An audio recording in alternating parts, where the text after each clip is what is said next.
दर्शकों, रामायण आप सभी ने देखा होगा। रामायण में रावण के पुत्र मेघनाथ को आप सब जानते हैं। जब रावण और राम का युद्ध शुरू होता है तो रावण के पुत्र मेघनाथ भी युद्ध में उतरते हैं और युद्ध के दौरान लक्ष्मण के हाथों मेघनाथ का मृत्यु हो जाता है। दर्शकों, आज हम मेघनाथ की पत्नी के बारे में जानने वाले हैं। आखिर मेघनाथ के मृत्यु के बाद उसकी पत्नी सुलोचना का क्या हुआ। आइए इस वीडियो के माध्यम आपको ये दिखाते हैं कि आखिर मेघनाथ की मृत्यु के बाद सुलोचना का क्या हुआ। दर्शकों, आप सभी से अनुरोध है, जो इस चैनल पर पहली बार आए हैं, इस चैनल को सब्सक्राइब कर लें और बेल आइकन ऑन कर लें ताकि इस प्रकार की वीडियो आप तक नोटिफिकेशन के द्वारा पहुंच सके। मेघनाथ पितृभक्त पुत्र था। वो जानता था कि भगवान राम नारायण का रूप है, फिर भी उन्होंने अपने पिता का साथ नहीं छोड़ा। जब मेघनाथ की मां मंदोदरी ने मेघनाथ से कहा कि इंसान मुक्ति की तरफ अकेला ही आगे जाता है, मेघनाथ ने कहा, पिता को ठुकरा कर यदि मुझे स्वर्ग या मोक्ष मिले तो भी मैं ठुकरा दूंगा। आदिकाल से अब तक एकमात्र मेघनाथ ही है जिसे अति महारथी का ख्याति प्राप्त है। परशुराम के बाद एकमात्र मेघनाथ ही थे जिनके पास सबसे घातक अस्त्र था, ब्रह्मदंड अस्त्र, पशुशिरा, पशुपति अस्त्र। मेघनाथ ने गुरु शुक्राचार्य के सानिध्य में रहकर देवताओं द्वारा ये अस्त्र शस्त्र एकत्र किए थे। देवताओं को भी हराकर उनके अस्त्र शस्त्र पर अधिकार कर लिया था। रामायण के युद्ध में कुंभकर्ण के मृत्यु के बाद मेघनाथ युद्ध में उतरे। पहले ही दिन मेघनाथ अपनी हंग-पंख अस्त्र से सुग्रीव की आधी सेना को मार डाला था। लक्ष्मण भी उसके माया के सामने बेबस हो चला था।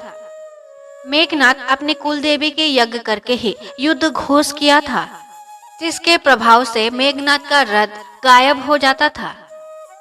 उसके बाद नागपाश अस्त्र का प्रयोग करके मेघनाथ राम और लक्ष्मण को मूर्छित कर दिया था। नागपाश अस्त्र से मूर्छित व्यक्ति अगले दिन का सूरज नहीं देख सकता था। तब हनुमान गरुड़ भगवान के पास गए, गरुड़ भगवान को लेकर आए। गरुड़ भगवान को देखकर नागपाश ने भगवान राम और लक्ष्मण को मुक्त कर दिया। दूसरे ही दिन मेघनाथ ने लक्ष्मण को शक्ति बाण मारी और लक्ष्मण मूर्छित हो गए। तब हनुमान जी लंका से सूक्ष्म वेद को उठाकर ले आए। वैद्य ने उपाय बताते हुए हनुमान जी से संजीवनी बूटी लाने को कहा। उसी संजीवनी बूटी की मदद से लक्ष्मण दूसरे ही दिन ठीक हो गए। सुलोचना मेघनाथ की पत्नी भगवान विष्णु की वासुकी की पुत्री थी। लक्ष्मण जबकि शेषनाग के अवतार थे, इसलिए सुलोचना के पिता और मेघनाथ के ससुर लगते थे। इसीलिए सुलोचना को नाग कन्या भी कहा जाता था। कवि भाषा में वर्णित अनुसार युद्ध के तीसरे दिन मेघनाथ को यह ज्ञात हो गया था कि भगवान राम और लक्ष्मण कोई साधारण इंसान नहीं है, वे नारायण का ही रूप है। इसलिए मेघनाथ अंतिम बार अपने पिता, माता और सुलोचना से मिलने आया। जब वो मिलके जाने लगा तब वे सुलोचना के तरफ देखा। मेघनाथ सुलोचना के तरफ नहीं देखना चाहता था, क्योंकि अगर उसकी तरफ देख लेता है तो उसके आंसू देखकर कहीं भावुक ना हो जाए, कमजोर पड़ जाएगा। लेकिन जब उसने सुलोचना की तरफ देखा, देखकर अचंभित रह गया। उसके आंखों में एक भी आंसू नहीं थे। वो अपने पति को गर्व से देख रहा था। उसे यह पता था कि आज उसके पति का अंतिम दिन है। कर्तव्यनिष्ठ और पतिव्रता होने के कारण सुलोचना ने गर्व से अपने पति को जाने दिया। अपने पति से आंख मिलाकर बात किया और एक भी आंसू झलकने नहीं दिया। जब लक्ष्मण मेघनाथ का वध करने के लिए जाने लगे तब भगवान राम ने लक्ष्मण से कहा कि याद रहे, सुलोचना एक पतिव्रता नारी है, इसलिए उसका पति का सिर धरती पर ना गिरने पाए। इसलिए जब लक्ष्मण ने मेघनाथ का सिर धड़ से अलग किया तो भगवान श्री राम के चरणों पर लाकर रख दिया। भगवान श्री राम सुलोचना को ये बता देना चाहते थे कि उसके पति मेघनाथ वीर गति को प्राप्त हो गया। इसीलिए भगवान श्री राम ने मेघनाद की दाहिनी भुजा काटकर बाण की मदद से सुलोचना के पास भिजवा दिया। जब सुलोचना ने मेघनाद की भुजा देखी तब उसकी आंखों को विश्वास नहीं हुआ। उसके बाद सुलोचना ने मेघनाद की भुजा से युद्ध की सारी वृत्तांत पूछा। तब उस भुजा ने कलम की मदद से युद्ध की घटनाएं की सारी वृत्तांत बताई। तब सुलोचना उस भुजा को लेकर रावण के पास पहुंचा और सती होने का आज्ञा मांगी। रावण ने सती होने की आज्ञा दे दी, लेकिन सुलोचना अपने पति के सिर के बिना सती नहीं हो सकती थी। इसलिए रावण के पास जाकर अपने पति के सिर लाने की आज्ञा मांगी, लेकिन रावण शत्रु के सामने याचना करने से मना कर दी।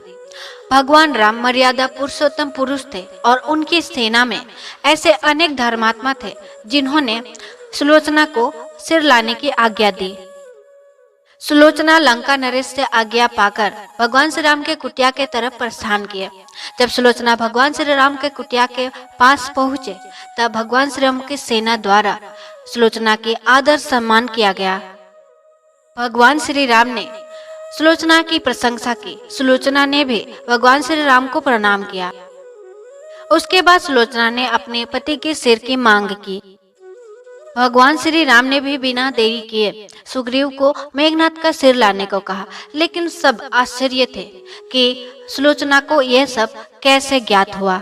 तब सुलोचना ने मेघनाद की भुजा के द्वारा युद्ध की सारी वृत्तांत बता देने की बात बताई। सुग्रीव यह सुनकर हतप्रत रहे। तब सुग्रीव ने सुलोचना से कहा, यदि तुम्हारी पतिव्रता धर्म में इतनी शक्ति है, तुम इस कटे हुए सिर को हंसा के दिखाओ।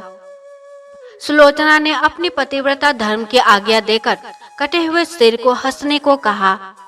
तब मेघनाद के सिर जोर जोर से हंसने लगा। सब ये देखकर आश्चर्य में रह गए, परंतु भगवान श्री राम सुलोचना की पतिव्रता धर्म से भली भांति ज्ञात थे। भगवान श्री राम ने उस दिन युद्ध विराम दी, मेघनाद का अंतिम संस्कार करने के लिए कहा और सुलोचना की सती होने में कोई रक्तपात ना हो, इसलिए उस दिन कोई युद्ध नहीं हुआ। सुलोचना अपने पति के सिर लेकर लंका आ गए। सुलोचना अपने पति के सिर लेकर नदी किनारे गई, जहां पर अंतिम संस्कार की सेज सजी थी। जहां सुलोचना अपने पति के सिर लेकर बैठ गई और अग्नि के सामने सती हो गई।